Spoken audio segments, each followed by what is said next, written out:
আসসালামু আলাইকুম, সবাইকে স্বাগতম। আজকে আমি আপনাদের দেখাবো কিভাবে লিনাক্সে আইপি বসাতে হয়। তো চলুন দেখি। আমরা প্রথমে দেখি আমাদের আইপি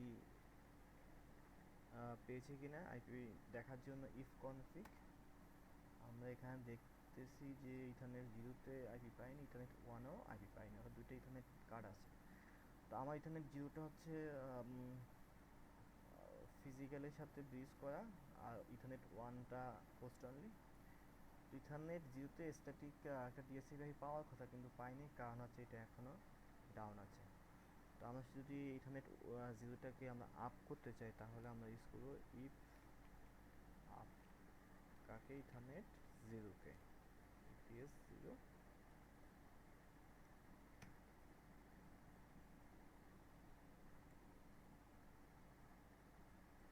এখন যদি আমরা চেক করি, এখন আমরা দেখতে পাচ্ছি একটা আইপি পেয়ে গেছে।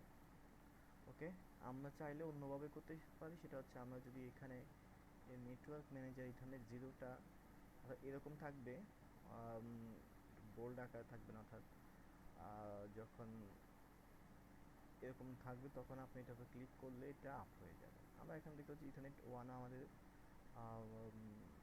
ডাউন হয়ে আছে, আমরা যদি এখানে ক্লিক করি এটা আপ হয়ে যাবে।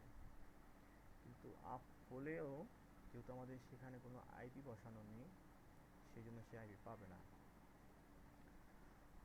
তো আমরা যখন আমাদের মেশিনটা রিস্টার্ট দেব, তখন কিন্তু আবার সেটা ম্যানুয়ালি আপ করতে হবে। আমরা যদি চাই সেটা রিস্টার্ট হওয়ার পরেও অটোমেটিক্যালি আপ থাকে, সেজন্য আমরা আমরা এটা ম্যানুয়ালি আমাদেরকে, অর্থাৎ ফাইলের ভিতরে ঢুকে আমাদের আপ করতে হবে। তা আমরা সেটা কিভাবে করব, সেটা আমরা cd etc sysconfig network script, প্রথমে এখানে যাব, দেন ইফ সিএফজি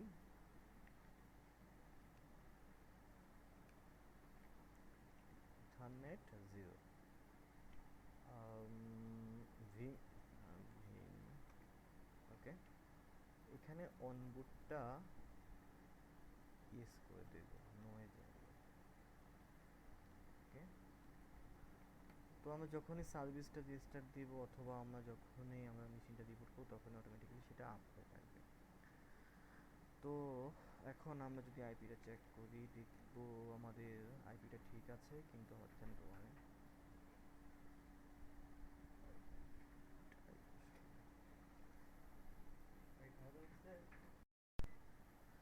তো আমরা যদি এখন স্ট্যাটিক আইপি বসাতে চাই ইথারনেট ওয়ানে, সেজন্য আমাদের ইথারনেট ওয়ানে ঢুকতে হবে। সেজন্য ভিম ইফ সিএফজি ইথারনেট ওয়ান, এখানে অনবুটটা ক্লিক করে দেবো, যাতে করে রিস্টার্ট হওয়ার পরে সেটা আপ থাকে। আর বুট প্রোটোটা আমরা স্টাডি করে দেব। দেন এখানে লিখব নেটওয়ার্কটা দিব 50.0, আমরা এই নেটওয়ার্কটা ইউজ করব। এরপর দেবো নেট মাস্ক, আমরা এই নেটওয়ার্কের এগেনস্ট মাস্কটা পাবো হচ্ছে 255.255.255.0। আর আমরা যে আইপিটা ইউজ করবো সেটা হচ্ছে আইপি অ্যাট, সেজন্য আমরা লিখবো আইপি 192.168.501। দেন আমরা এটা সেভ করে বের হয়ে যাব। সেভ করার জন্য ডাব্লিউ কিউ অর এক্স যে কোনো একটা ইউজ করতে পারি আমরা।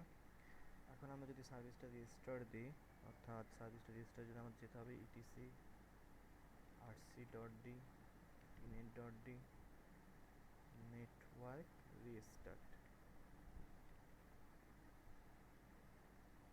আমার নেটওয়ার্কটা এখন ডাউন হয়ে আবার আপ হবে। আমরা যদি অন বুটটা ইউজ করে না আসতাম, তাহলে এটা অটোমেটিক্যালি আপ হতো না। তো এরপর আমরা সিএসকে কনফিগ নেটওয়ার্ক, অর্থাৎ রান লেভেল আমরা নেটওয়ার্কটাকে অন রাখবো, অন করলাম। এবার যদি আমরা আইপিটা চেক করি কনফিগ দিয়ে, তাহলে আমরা দেখতে পাবো আমাদের যে ডিএসসিপি থেকে আইপি পাওয়া ব্রিজ, এটাও পেয়ে গেলাম, আর এখানে ওয়ানের জায়গাটা আমরা স্ট্যাটিক্যালি বসালাম, সেটাও পেলাম। তো ভিউয়ার্স, আজ এ পর্যন্ত। সবাইকে অসংখ্য ধন্যবাদ।